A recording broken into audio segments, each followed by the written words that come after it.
ओम श्री परमात्मने नमः।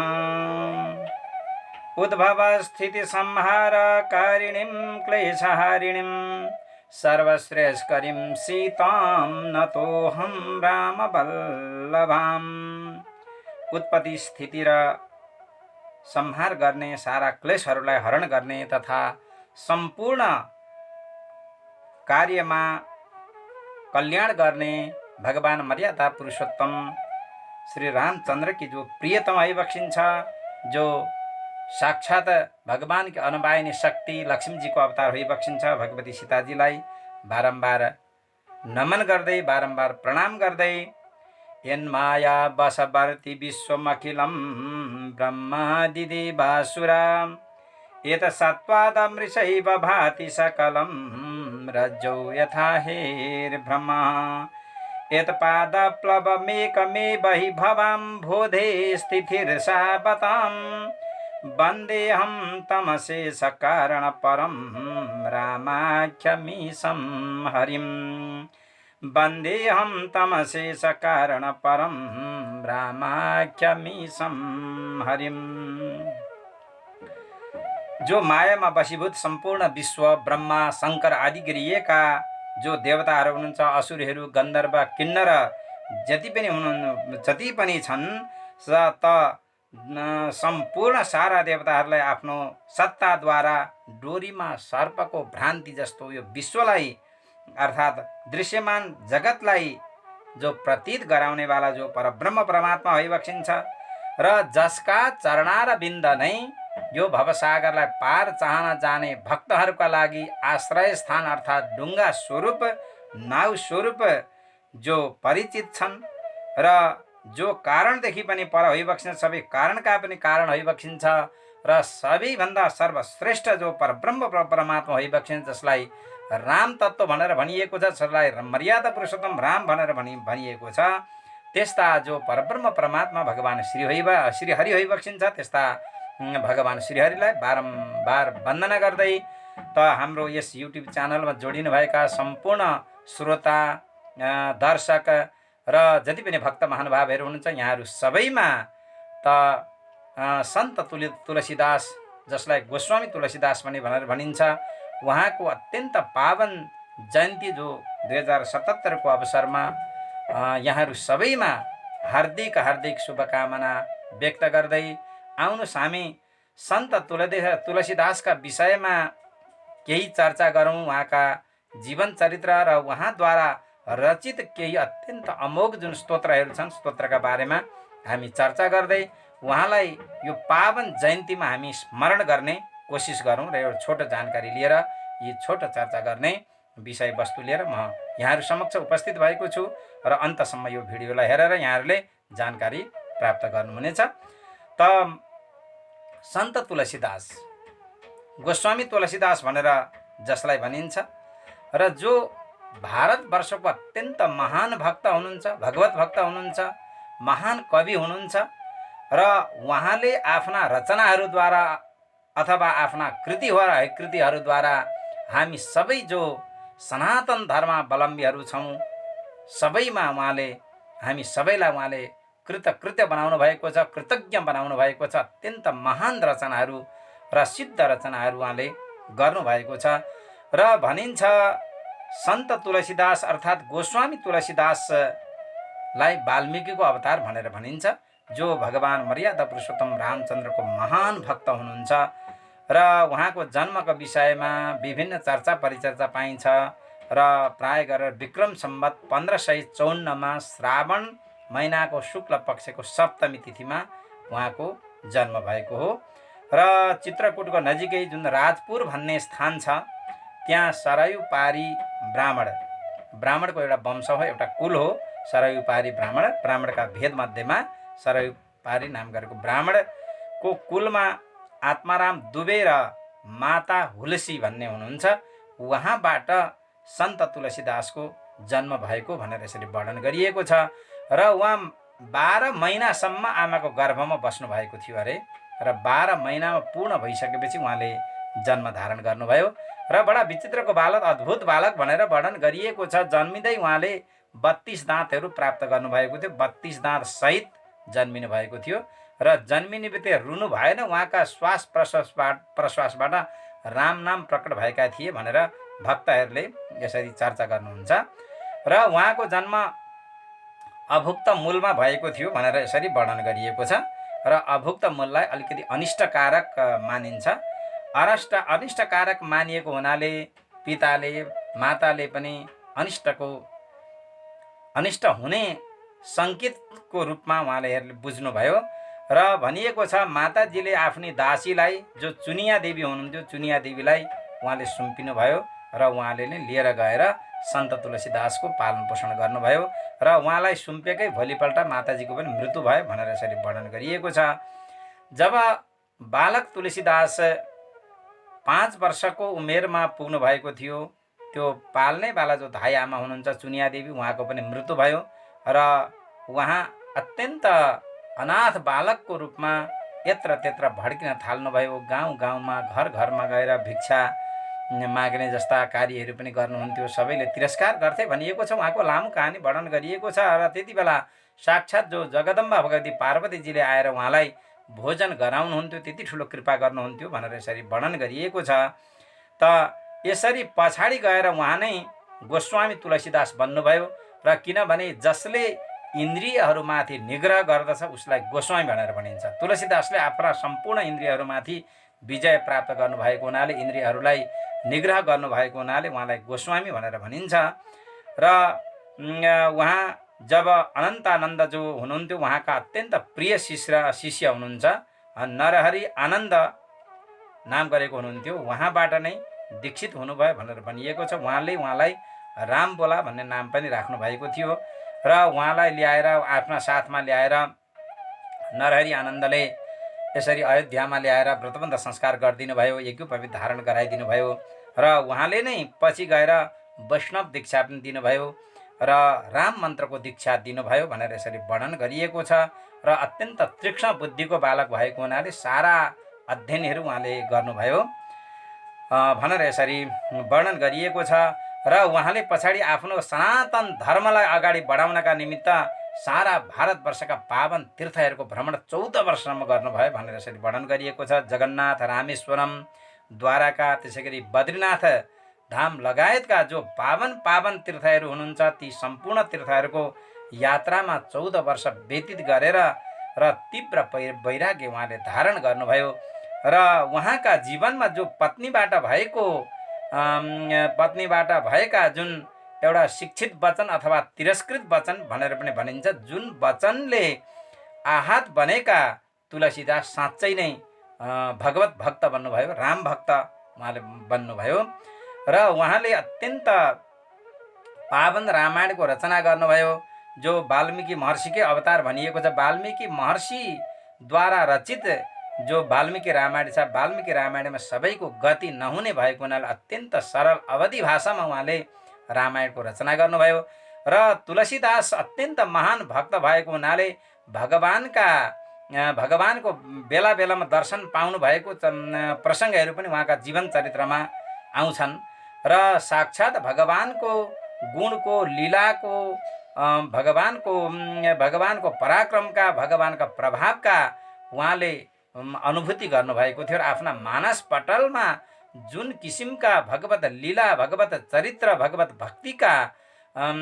भक्तिको जब स्फुरण भयो, तिनै स्फुरण भएका शब्दहरूलाई उहाँले यसरी रचनाको रूपमा, कृतिको रूपमा, रामायणको रूपमा उहाँले रचना गर्नुभयो। र जसमा उहाँले भगवान मर्यादा पुरुषोत्तम अर्थात् रघुवंशको एउटा कथा मात्रै व्यक्त नगरेर उहाँले अत्यन्त भावात्मक भक्तिमय तरिकाले उहाँले रामायणको रचना गर्नुभयो। र जुन रामायण आज विश्वमा अत्यन्त प्रख्यात भएको छ र प्रत्येक जनजनका मुखमा जुन रामायण यसरी प्रचलित भइरहेको छ, भारतवर्षमा त ज्यादै श्रेष्ठ रामायणको रूपमा, जसलाई रामचरितमानस बारम्बार प्रत्येक वर्ष कयौँ पटक यसरी मानसका नवाहरू बारम्बार भइरहेका हुन्छन्। भक्तहरूले अत्यन्त स्वीकार गर्नुभएको छ र अत्यन्त सिद्धि पनि छ, किनभने उहाँ महान भक्त भएको हुनाले उहाँबाट रचना भएका कृतिहरू जुन छन् अत्यन्त सिद्ध कृतिको रूपमा यसरी वर्णन भएको छ।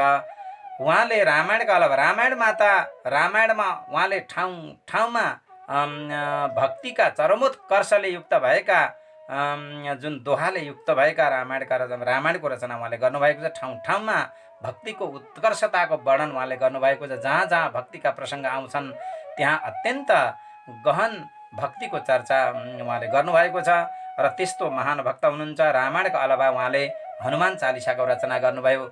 जुन हनुमान चालिसा यति श्रेष्ठ सिद्ध स्तोत्र छ जो जसले कुनै पनि कष्ट परेका बेलामा हनुमान चालिसाको श्रवण गर्नुभयो भने, पाठ गर्नुभयो भने, अनुशीलन गर्नुभयो भने सारा सिद्धिहरू प्राप्त हुन्छ भनेर यसरी वर्णन गरिएको छ। अष्ट सिद्धि नौ निधिके दाता असपर दिन जानकी माता भनेर जुन हनुमान चालिसामा वर्णन गरिएको छ।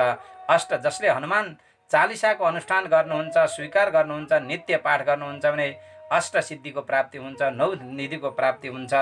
यी यस्ता यस्ता स्तोत्र अत्यन्त श्रेष्ठ स्तोत्रको रचना उहाँ गर्नुभयो। त्यसै गरी हनुमत बजरङ्ग बाणको विषयमा चर्चा गरिएको पाइन्छ। हनुमत बजरङ्ग बाण यति सिद्ध स्तोत्रको उहाँले रचना गर्नुभयो र हनुमत बजरङ्ग बाणद्वारा कुनै मारण, मोहन, वशीकरण, टुना मुना आदि गरिएका जति पनि अभिचारहरू हुन्छन्, अरूको अनिष्ट गर्न चाहनेवाला व्यक्तिले जुन अनिष्टका लागि कुनै पनि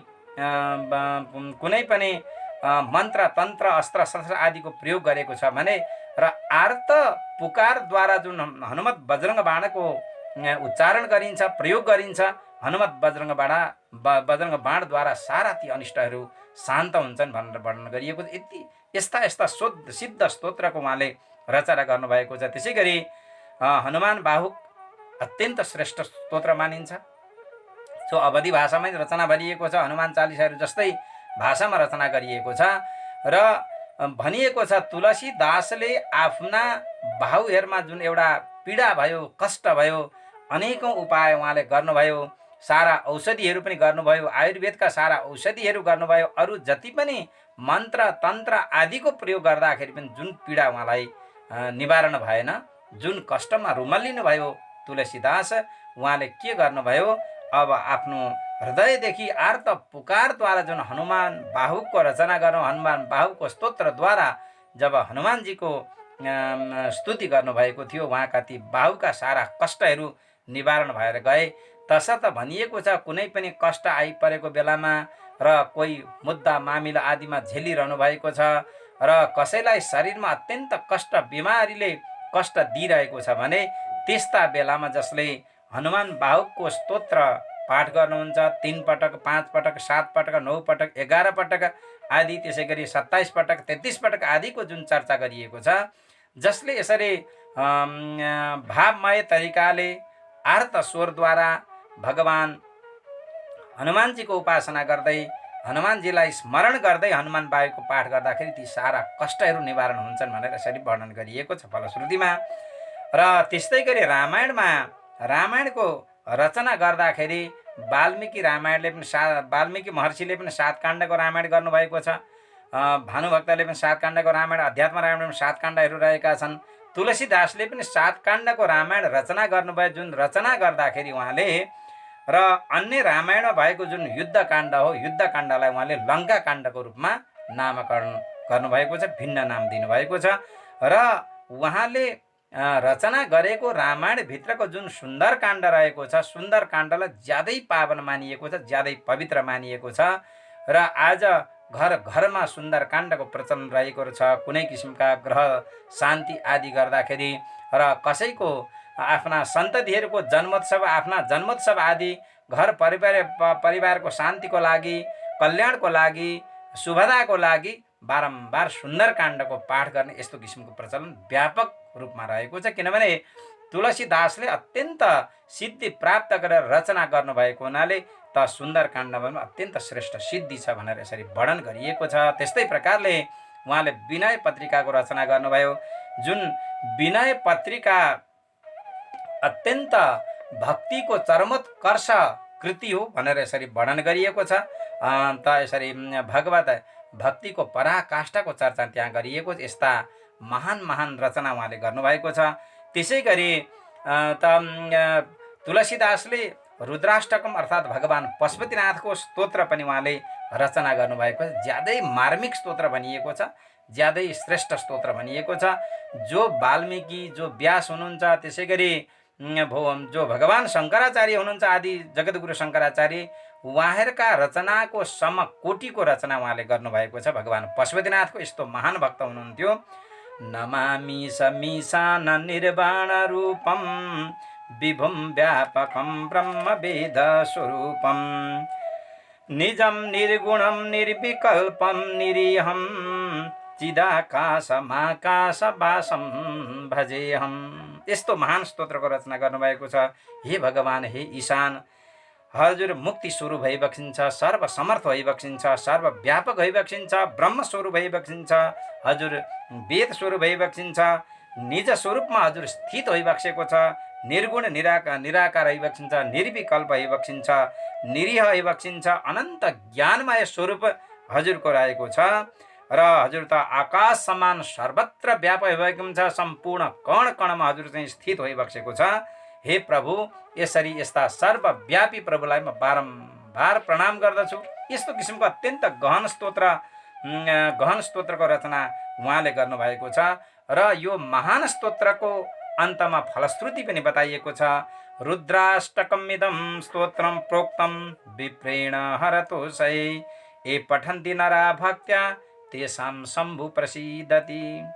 रुद्राष्टकमिदं प्रोक्तम विप्रेण हरतोषै, त जो ब्राह्मणद्वारा अथवा तुलसीदासले जुन यो रुद्राष्टकको रचना गर्नुभएको छ, भगवान् पशुपतिनाथलाई प्रसन्न गराउनका लागि, ए पठन्ति नरा भक्त्या, यदि कसैले भक्तिपूर्वक यो स्तोत्रको पाठ गर्छन् भने तेषां शम्भु प्रसीदति, र जसद्वारा भगवान् पशुपतिनाथ अत्यन्त चाँडै प्रसन्न भइबक्सिन्छ भनेर फलश्रुति पनि बताइएको छ। र यस्ता यस्ता स्तोत्रको रचना उहाँले गर्नुभयो। र रामायणमा उहाँले कतिपय यस्ता किसिमका दोहाहरू, कतिपय यस्ता किसिमका चौपाईहरूको रचना गर्नुभएको छ र जसमा चाँडै नै सिद्धि हुने कुराहरू छन् र कष्ट निवारण हुने कतिपय स्तोत्रहरूको रचना पनि उहाँले गर्नुभएको छ। गुरुको महिमा पनि उहाँले वर्णन गर्नुभएको छ। ठाउँ ठाउँमा गुरुको वन्दना पनि उहाँले अत्यन्त गहन तरिकाले गर्नुभएको छ। त यसरी सन्त तुलसीदास अर्थात् गोस्वामी तुलसीदासले यस्ता यस्ता अत्यन्त अमोघ सिद्धिले युक्त भएका रचनाहरू गरेर हाम्रो समाजलाई दिनुभयो, हामीलाई दिनुभयो। र ती जो हाम्रा अमूल्य निधिहरू छन्, जसको पठनले, श्रवणले, अनुशीलनले, मनन गर्नाले पनि हाम्रा चरित्रहरू परिवर्तन हुन्छन् र दूषित भावनाहरू नाश भएर जान्छन्, सच्चरित्रवान बन्न सकिन्छ, भगवानका चरणमा भक्ति प्राप्त हुन्छ र अन्तमा मोक्ष गति प्राप्त गर्न सकिन्छ। तसर्थ तुलसीदासका यी महान चरित्रहरूलाई हामीले सदैव जीवनमा अपनाउनु पर्दछ र उहाँले बताएका जुन आदर्शमय चरित्रहरू छन्, उल्लेख गरेका जुन आदर्शमय चरित्रहरू छन्, ती चरित्रलाई अनुशीलन गरेर हामीले पनि यसरी जीवनलाई आदर्शमय बनाउन सक्छौँ। त उहाँको यो जयन्तीमा उहाँका यी कृतिहरूलाई, उहाँका चरित्रलाई र उहाँको भगवत भक्तिलाई हामी स्मरण गर्दै उहाँको जयन्तीलाई हामी मनाउनु पर्दछ। र भगवानको यति महान भक्त हुनुहुन्थ्यो, भनिएको छ उहाँ वृन्दावनमा गएर भगवान् बाँके बिहारीको दर्शन गर्दा साक्षात् मर्यादा पुरुषोत्तम रामकै दर्शन उहाँले प्राप्त गर्नुभएको थियो। अर्थात् जो कृष्ण तत्त्व र राम तत्त्व हो, राम तत्त्व नै कृष्ण तत्त्व हो, कृष्ण तत्त्व नै राम तत्त्व हो भन्ने एउटै भावना उहाँले चाहिँ प्राप्त गर्नुभएको थियो। र त्यस्तो महान सन्त हुनुहुन्थ्यो र उहाँका चरित्रले हामी सबैमा सच्चरित्रता आओस्, भगवानका चरणारविन्दमा भक्ति प्राप्त होस् र उहाँलाई हामीले यो विशेष दिनमा यसरी श्रवण गरेका छौँ र उहाँका चरित्र, उहाँद्वारा रचित कृतिहरूको अनुशीलन गरेर हामीले पनि आफ्नो जीवनलाई उच्च बनाउनु पर्दछ र यो जानकारी गराउँदै यहाँहरू समक्ष म बिदा हुन चाहन्छु। सर्वे भवन्तु सुखिनः, सर्वे सन्तु निरामया, सर्वे भद्राणि पश्यन्तु, मा कश्चित् दुःखभाग् भवेत्। ओम शान्तिः, ओम शान्तिः, ओम शान्तिः।